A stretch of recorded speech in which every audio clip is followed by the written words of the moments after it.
Approximately 6,000 light-years from Earth lies the enormous Wolf-Rayet star, WR134. It is an interesting star in many ways. It is an algo-type eclipsing variable. This means it is part of a binary star system, and it and its companion star orbit in a plane that is almost parallel with Earth. So the star's light is variable, or rather, it is eclipsed quite regularly. It is a huge star, past its main sequence, and now has 5 times the radius of our Sun. Immensely energetic, it has a surface temperature of 63,000 Kelvin, and it is over 400,000 times brighter than our star. As well, it is not alone. Less than a degree away, there is another Wolf-Rayet star, WR135. And while these two unusual stars have many striking characteristics, what stands out most is the amazing structure that has formed around them. A stellar wind bubble, mislabeled PN-G073.4 plus 01.5. The PN stands for Planetary Nebula, and it was a designation given because it was once mistakenly thought to be a planetary nebula. An understandable mistake because in appearance it has much in common. But it is now more appropriately known as the Wolf-Rayet 134 Nebula, and is more correctly classified as a stellar wind bubble. But if you've been looking to see it, you should know there is one particular problem. It is extraordinarily faint. In fact, it is the faintest deep sky object I have ever attempted to image. If you want to see it out there in the black, it takes time and patience. But if you wait, the reward is spectacular.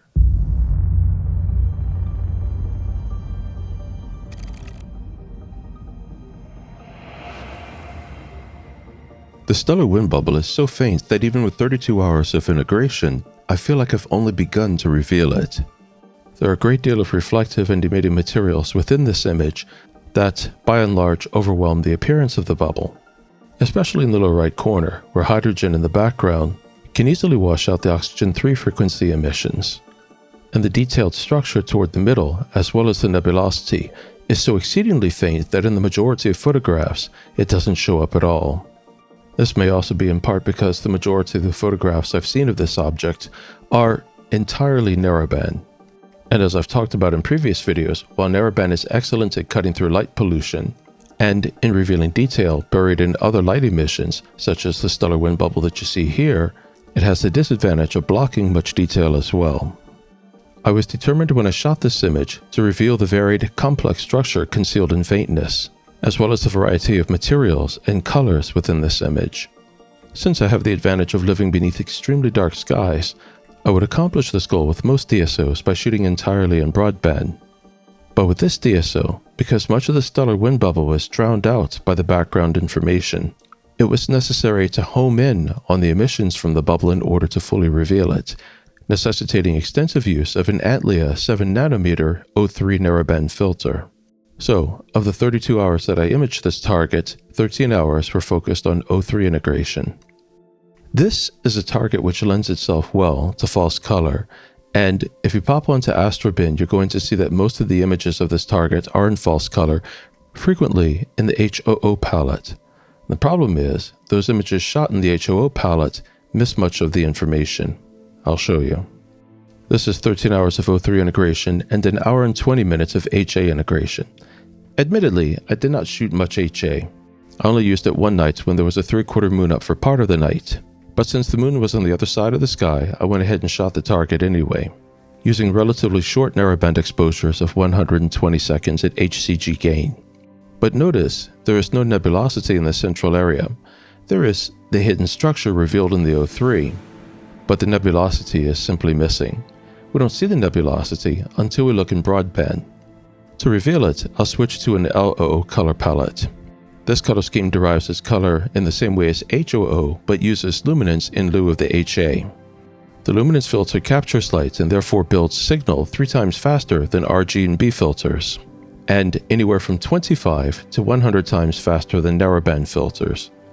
And since it's a broadband filter, it's also capturing the O3 information with it. By applying the O3 filter to the luminance filter using the HOO color scheme, the appearance of anything in the O3 range is greatly enhanced, as you can see here. we have a very strong O3 signal, and once again you can see those two regions of nebulosity, here in the center around the Wolf-Rayet stars, and just up here above. You can also make out the nebulosity and other structure here in an LRGB composite image. In these sample images, all I've done is run the blur exterminator and star exterminator and stretch the histogram. This information is otherwise raw and undeveloped, and in it you can see a great deal of detail that is lost in the pure narrowband version of the image. Yes, the narrowband filters, in particular the O3 filter, does extremely well at revealing the stellar wind bubble, which primarily presents in the O3 frequency range. But much of the other detail is lost. Now, if you pop onto Astrobin or elsewhere and look at those images of the WR134 nebula, the HOO images are really quite beautiful. But as I feel is often the case with narrowband images, they're just not real. They don't really show so much of what is there. They don't reflect actual color, and they hide a great deal of detail. And I wanted to create an image that showed everything, that revealed all the color available in this image, all the detail, and at the same time, the stellar wind nebula, which is concealed in the O3 information and by and large buried or drowned out by other light. To do this, I had to devise a new sort of palette. Probably somebody has done this before, but I had to devise a new way of handling a palette. And the palette was, you saw it earlier, LHARGB00, a combination of LRGB strategies and HOO strategies. Let me walk you through real quick how that's done. So I switched over to PixInsight. Now, I do very little developing in PixInsight. I only use it for what I consider to be foundational work, which PixInsight is quite good at. That's stacking, running the exterminators, so now we can run the RC Astro tools on other platforms. Thank you, RC Astro. It's about time. And PixInsight has some other tools which make it handy for foundational work, such as its channel separation and combination tools. Here, I've already done the basic processing. I've stacked the LRGB, HA, and O3 information into 5 separate masters, and I've made 2 sets of stretches to each master, one brighter and one average. We will not use the brighter masters in this video. When I made this video, I was going through the developing process, which was pretty long. It took me about 4, maybe 5 hours to develop this image. So let's go through what appears in this image so you can understand what I'm doing. On the top left, there is the Luminance master with an average stretch, and it has been processed with RC Astro tools. Overall, it's a useful master except for those 2 bright areas right in the middle. I don't know why, but the RC Astro tools kept leaving those artifacts right in the middle of the Luminance master that would remove them everywhere else. Below, I used the Cycon tools to process the Luminance master again.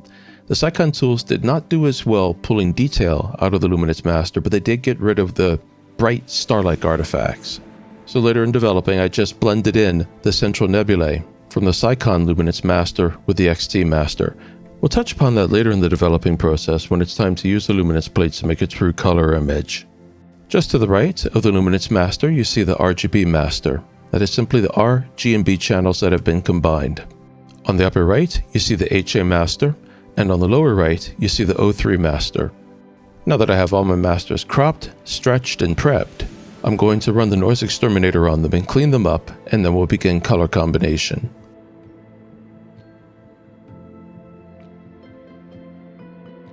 Alright, everything's looking noise-free and clean.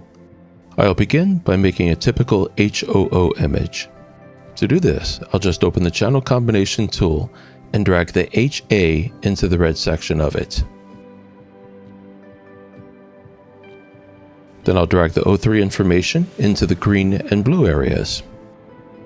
Then I'll just activate the tool, and there's our HOO image. Since the masters have already been denoised, it's already ready to go. I'll label it and save it as a 16-bit lossless TIFF for further editing in a layer-based photo editor later. Now we're going to make an LOO image where we're going to replace the HA with the luminance channel, which, while it won't give us a pure HA view, it will supply a lot more information, a lot more upon which to create a background. And the OO color scheme will pretty much stamp the O3 on top of the HA, allowing the O3 information to show up there well. Let's make it now. Because of those annoying artifacts in the Luminance master processed with the RC Astro tools, we have those ugly red artifacts in the LO master, but they're easy to remove in a layer-based photo editor. I'll correct them later on. It's a straightforward process that I'll show you when it's time to get it done. As before, I'll save this image as a 16-bit lossless TIFF for later processing in my favorite layer-based photo editor, Affinity. Alright, I'm in Affinity and I've dragged in the RGB master. Now I'm going to drag in the O3 master and place it over the RGB master. Then I'm going to composite the O3 information to the RGB background, allowing us to bring true RGB color into the image. You can see there how the O3 stacks so well on top of the RGB. The trick here is finding the best composite mode. Affinity offers dozens of composite modes to choose from. Just find the one that works best from the drop-down list on the right over the layer stack. I've been working with Affinity for many years, about as long as there's been an Affinity, so after thousands of hours of experience with Affinity, I know from the outset that's going to be the Luminosity composite mode in this case. Because luminance information is best composited onto color information with the Luminosity composite mode. It just makes sense, doesn't it? Now we're going to start to take advantage of those luscious reds and blues from the HOO palette by importing the HA03 master. HA information is deep red, and this allows us to apply that deep red to our background. If I just brought in the HA master as a pure master without color, I would get its detail information, which show the fine detail, but it would artificially brighten the color of the RGB background, giving the color of the background a kind of faint white or pinkish tinge, which is not true to the image. As before, we then just find the best composite mode to add the HA03 information to the image. In this case, the color composite mode works best. The color composite mode best blends the color from the different layers, which is what I'm looking for. Now I'm going to add the information from the LO3 layer with the screen composite mode, which just adds everything in that layer to the rest of the image, but then I'll need to get rid of those artifacts. To do this, I'll use Affinity's powerful in-painting tool. I'll merge all the visible layers into a single new layer, and then apply the in-painting tool over the artifacts. The brush tool will look around the image, compare what's there, and create fill-in to match what's around the area. It's not a perfect solution, but that information is lost anyway, so this will do. Now take a look at the layer stack and notice what we have here. All the information from every master acquired over 32 hours of integration has been incorporated into this single image. We have all the RGB information from the RGB layer at the bottom, and then we have the colorless detail from the pure O3 master above the RGB layer. It has been added to the RGB layer via compositing. In the layer above that, we bring in the color and the detail from the HA layer, as well as the color from the O3 layer, once again via the magic of compositing. Compositing is one of the most powerful editing tools available. I know a lot of astrophotographers use scripts for a lot of things. Personally, I don't like them. Makers get tired of making them, they move on to other things. Scripts that we get used to using vanish. PixInsight or whatever other developing software you're using moves on to another update, but a script that you like using doesn't, and then it's no longer useful to you. If you understand compositing, you don't have to worry about any of that anymore. In fact, you can pretty much skip the usage of scripts entirely. And to be honest, I use scripts for almost nothing except for stacking. If you understand compositing and a few other useful tools from layer-based editing and color and light and shadow editing from more professional software such as Photolab, you just pretty much never need to use scripts. And since scripts are just giving you somebody else's interpretation of how to go about developing anyway, by learning to understand the tools at your disposal, you'll be able to make your photos truly your own and have far more power in the execution of editing. In other words, you'll get better results, and the results will be truly your image. So above the HA03 layer, which was processed with an HOO color format, we have the LO3 layer that has all the information, once again from the luminance channel, plus the O3 channel, processed in an HOO color format, except I used luminance in the place of HA, making it an LOO image.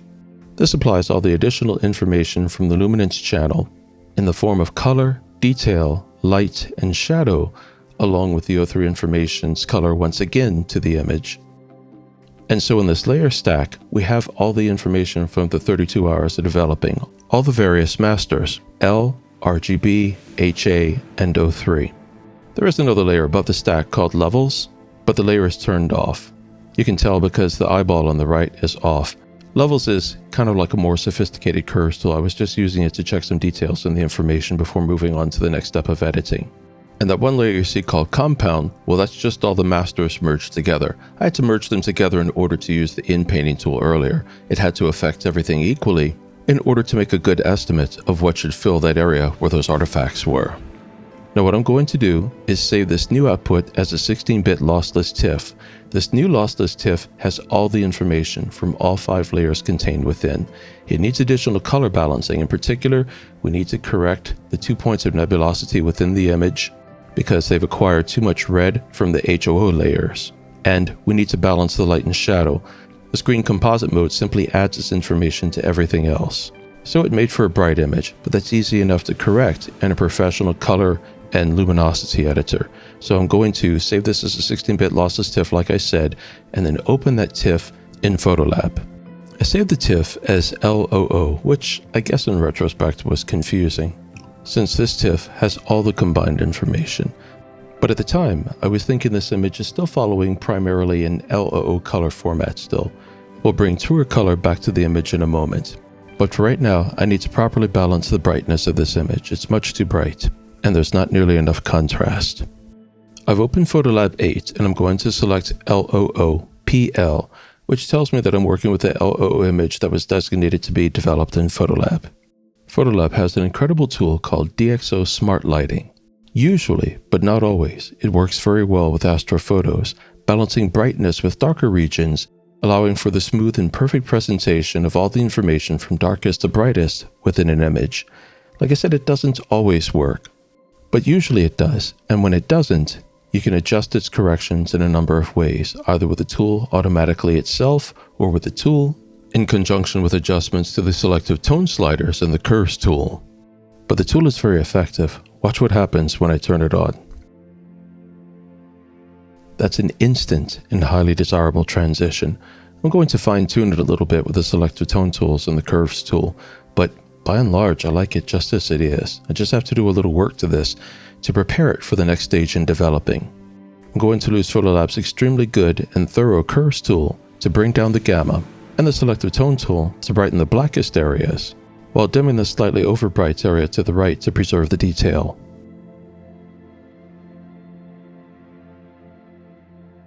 When all that's done, we're going to return to Affinity to add true color back to the image. We're also going to improve the detail and the color of those nebulous areas dead center of the image, which had their color thrown off by the addition of the HOO color format information.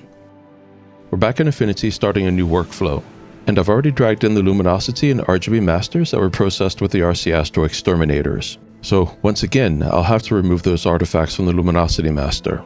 To do this, I'll drag in the luminosity master that I developed with the Cycon software. It doesn't reveal as much detail as the luminance master that was processed with the RC Astro tools, but it does lack those bright artifacts in the center. Now, I'll place the Cycon layer below the Luminance XT layer. Let me center the view here real quick so we can see everything. Now I'm going to put a mask into the XT layer. I'll drag the mask right into the XT layer so it only affects that layer. Now I'm going to select that mask, activate the paintbrush, and choose the black color. Now, in whatever area that I paint on the mask, the parent layer will become invisible, allowing the layer below the Cycon processed luminance layer to show through. And I'm going to paint on the mask right over those bright star-like artifacts to bring them back into proper view. Now I'm going to turn off the RGB layer, making it invisible, right-click on one of the layers, and select Merge Visible. A new pixel layer will be created that combines the information from both luminance layers. Then I'll just get the two luminance layers grouped and out of the way. The new pixel layer will become our luminance layer. Now the RGB layer is just below our new pixel layer, and I'll turn that layer back on. Then I'm going to go up to the pixel layer, which has all the information from both luminance layers now, including the masked out correction, and find the composite mode that adds the luminance information to the RGB information. And predictably, that composite mode is luminosity. It adds all the information from the luminosity layer to the RGB information, giving us a fully detailed image with all the L, R, G, and B information combined. And very importantly, presented in the true color of Broadband, which you can see here. Shooting in Broadband is not just about capturing color as the human eye would see it. It's about capturing all the information. Like I mentioned earlier, those two nebulae in the middle, the yellow and the blue one, those are lost in pure narrowband images. Now, I'm going to bring the LOO plate, which we developed earlier, back into the image that has all the combined information from our luminance, RGB, HA, and O3 masters, but it's dominated by an HOO color palette. Then I'll place the LRGB layer on top and composite it onto the LOO master, transferring the LRGB plate's rich color and detail onto the LOO master that we made earlier. This will allow us to get the comprehensive detailed information brought out in the LOO plate developing, and add to it the true human eye color from the LRGB layer that we just developed. In other words, we're bringing the LRGB color into the LOO information, and we're going to blend them so that we get the color in the background while preserving and revealing the extremely faint stellar wind bubble in the foreground. And since layer-based photo editors allow you to see the results of each action before they are applied, and applied isn't really the best way to put it since layer-based photo editors are non-destructive, they don't actually change the information, we can quickly run through and find the composite mode that's going to best reveal all the information among the dozens available to us in Affinity.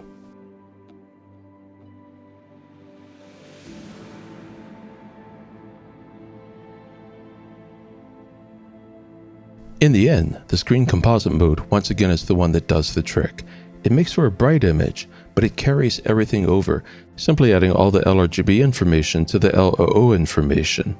Just as before, I'll save the outcome as a 16-bit lossless TIFF and take it back to Photolab for luminosity balancing, giving us this as a final outcome. Then all I have to do is add back the stars, which I took from the RGB information, and the image is finished. And that, my friends, is how you make an HOO image from monochrome information without scripts, and it's also how you make an LHA RGB OO image, hybridizing narrowband information to broadband information. It's not always necessary to do that. In fact, with most of the targets I shoot, broadband is fine, if not preferable. It's very time efficient to shoot in broadband. It captures information much more quickly, and it captures everything that's there. And since I'm frequently going after non-emission nebulae and deep field targets, galaxies and things, broadband is, simply put, better. Though, if you live in areas of light pollution, you would still need narrowband to defeat the light pollution. I live beneath dark skies, so broadband is typically a better choice for me. But there are times, even beneath dark skies, where narrowband is truly advantageous, and with this particular target, the WR-134 nebula, or more accurately, the WR-134 stellar wind bubble, narrowband, in particular in the O3 range, was very useful. Otherwise, much of the information in the stellar wind bubble, particularly in the lower right, would have been lost to the reds of the overwhelming background. The information in the background is much stronger, and the O3 information did not start to stand out against it until I had 13 hours of O3 integration. This area is such a fascinating region to me. One of these days, I think I'm going to do a video just on the astronomy of this not just deep sky object, but this deep sky region. I love these extremely challenging targets. They are so faint that they take days, weeks. In this case, it took a solid month of imaging the targets every clear night and partial clear night I had available. 9 nights in total. And that doesn't count a couple of almost nights that started out looking good, but where I ended up having to close up the observatory due to changes in the weather. But I love these truly challenging targets. They're a lot of work. They take days, weeks, months to shoot. But in the end, the results are rare, hard to find. Not everybody's shooting them, and they are truly amazing. Thank you for watching. If you have any questions about these alternative strategies for hybridizing broadband and narrowband information, or taking narrowband information and compositing it to broadband in order to preserve color formats approximating human vision, please let me know, and I'll answer what I can for you. Thank you for watching, and as always, have a blast doing astrophotography, and get out there and shoot that amazing sky.